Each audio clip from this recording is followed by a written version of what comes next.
Jamaah yang dimuliakan oleh Allah, giliran tugas bagi saya meneruskan baca kitab Bidayatul Hidayah yang dikarang oleh Al-Musannif Al-Imam Hujjatul Islam Abu Muhammad bin Muhammad bin Muhammad Al-Ghazali.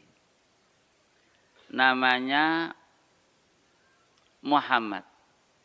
Ayahnya Muhammad. Kakeknya Muhammad Al-Ghazali. Ya.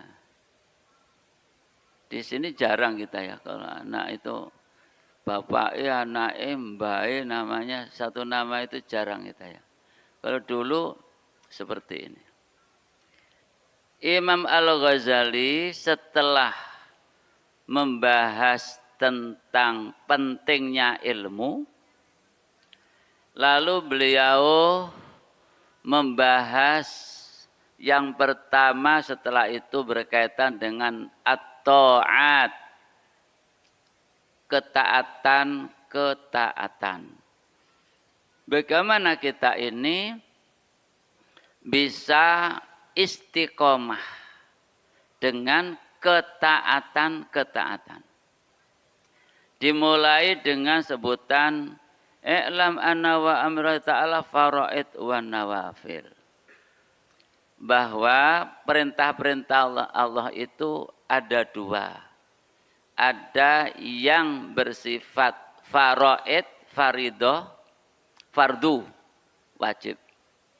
Nawafil, nafilah, sunnah. Jadi ada yang wajib, ada yang sunnah. Fal fardu ra'sul mal. Wa huwa aslut tijarah. Jadi fardu itu kata beliau modalnya. Dan itu adalah sebagai dasar daripada perniagaan. Dengan modal itu maka ada tijarah. Wa naflu huwar ribah. Sedangkan nafilah, nawafil yang sunnah-sunnah itu adalah ribah, keuntungannya. Kemudian beliau mensitir hadis qudsi yang di sini disebutkan ma taqarraba ilayya kok ilal mutaqarribun ilayya di sini al mutaqarribun bimithli ada'i maftaratu alaihim. Sebetulnya bukan begitu hadisnya itu. Dalam hadis yang diriwayatkan oleh Imam Bukhari dibawa oleh Abu Hurairah bisa dilihat di Arba'in Nawawiyah hadis ke-38. Di situ hadis qudsinya itu bunyinya man adali waliyan faqad adantuhu bil harbi. Wa ma taqarraba ilayya abdi ahabbu ilayya mimma aftaratu alaihi.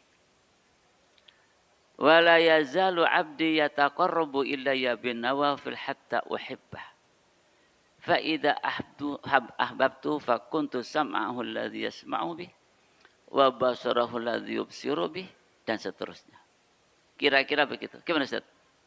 Sahih enggak kira-kira? Apa Ustaz? Apa ini? Syekh kita nih. Jadi di situ Imam Ghazali mensitir hadis ini untuk bisa membedakan skala prioritas dalam beramal. Dulukan yang wajib sebelum sunnah. Yang disebutkan dalam hadis qudsi ini Allah menyebutkan tidak ada taqarrub mendekatkan diri kepada Allah itu yang lebih efektif daripada yang wajib. Artinya ketika Allah menyebutkan ahabu ila mimmaftaratu alaih, tidak ada yang lebih disenangi oleh Allah daripada apa yang diwajibkan oleh Allah Subhanahu wa taala. Kemudian baru nawafil. Wala yazallu 'abdi yataqarrabu ilayya bin nawafil hatta uhibbah. Jadi orang hamba terus melakukan nawafil seperti jenengan sekarang. Ya, setelah melakukan wajib sholat isya, baru kemudian nafilahnya adalah tarawih. Sebelum tarawih, sholat sunnah dulu. Nah, dan seterusnya. Nah, kalau seorang hamba terus melakukan nawafil, maka kemudian Allah uhibbah, katanya, hatta uhibbah, hingga aku mencintainya. Kalau Allah sudah mencintai, maka seluruh pergerakan ini atas ridho Allah Subhanahu wa ta'ala. Itu yang pertama.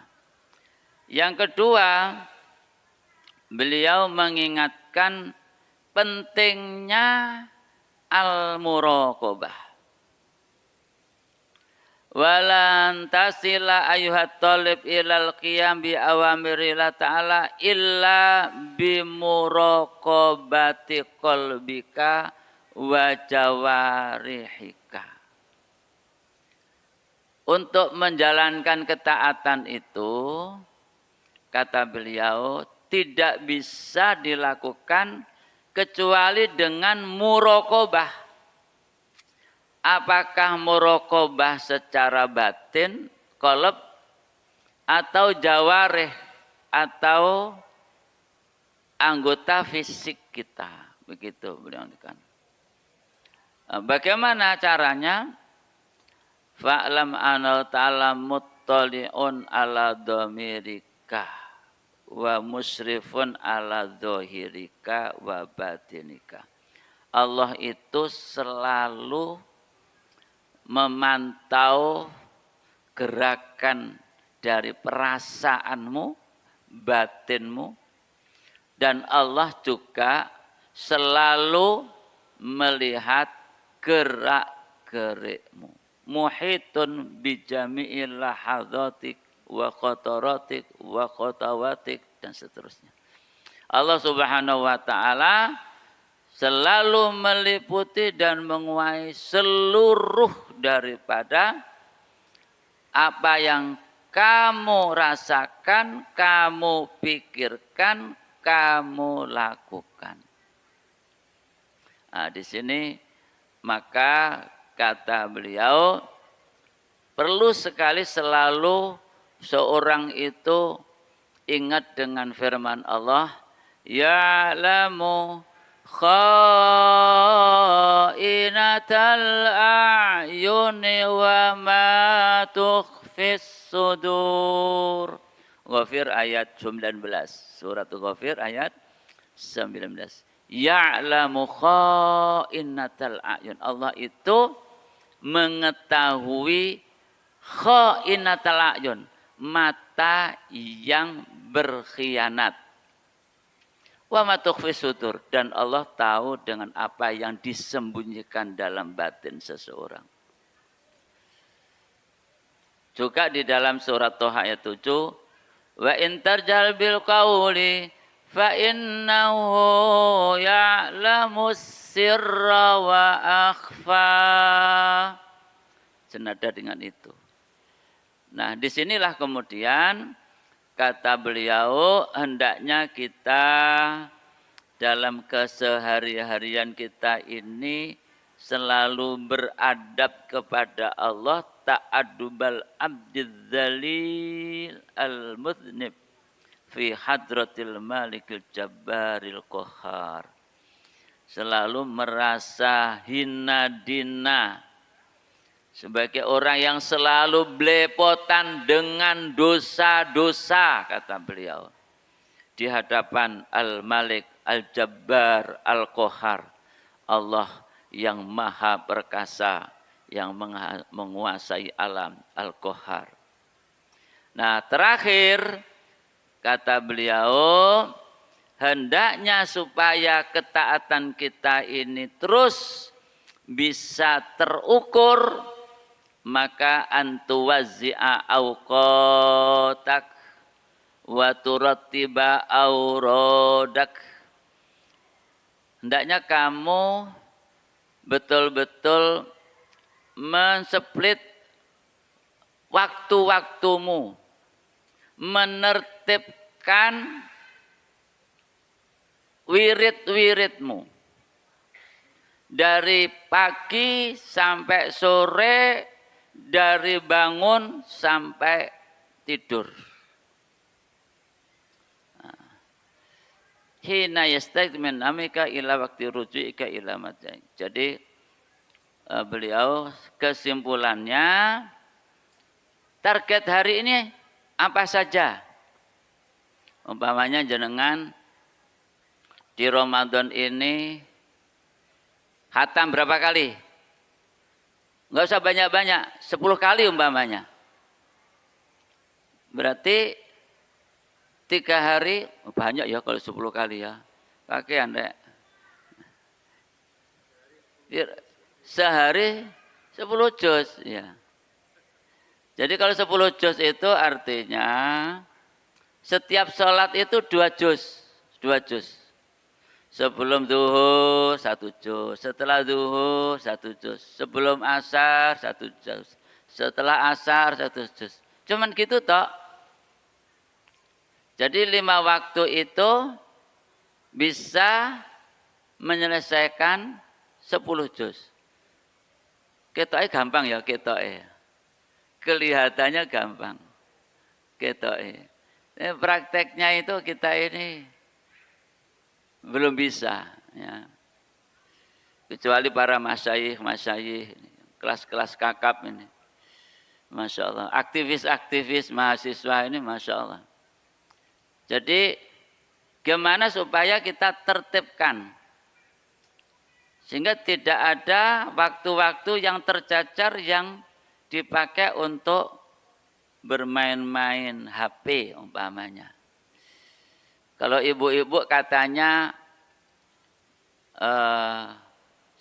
waktu puasa ini nonton sinetron, kalau di sini nggak ada ya. Kadang-kadang kita temukan itu. Nunggu sore, ngabuburit katanya Pak Ustadz, kok salah. Ngabuburit itu ya cari sore. Tidak ada itu, tetapi berusaha untuk bagaimana tilawahnya selesai, ya kan? Terus bagaimana wiridnya selesai. Umpamanya, kalau umpamanya di luar Ramadan kita hanya maksurat, tapi kalau di Ramadan tambah istighfarnya 100, tahlilnya 100, sholawatnya 100, dan seterusnya. Jadi itu semuanya dilakukan supaya selalu makmur hidupnya itu dengan banyak wirid-wiridan. Selain ya sudah tentu kewajiban-kewajiban sebagai ustadz, guru, sebagai waker, sebagai macam-macam pegawai, dosen, ya, dan seterusnya. Seluruhnya itu bagaimana menertibkan seluruh daripada kegiatan-kegiatan itu, di sela-sela itu banyak ya, supaya bagaimana menyelipkan zikir-zikir, tilawah-tilawah, murojaah, dan seterusnya. Itu yang bisa saya sampaikan dari penjelasan Imam Ghazali. Kuncinya sekali lagi al-muraqabah. Selalu dipantau, diawasi Allah Subhanahu wa ta'ala.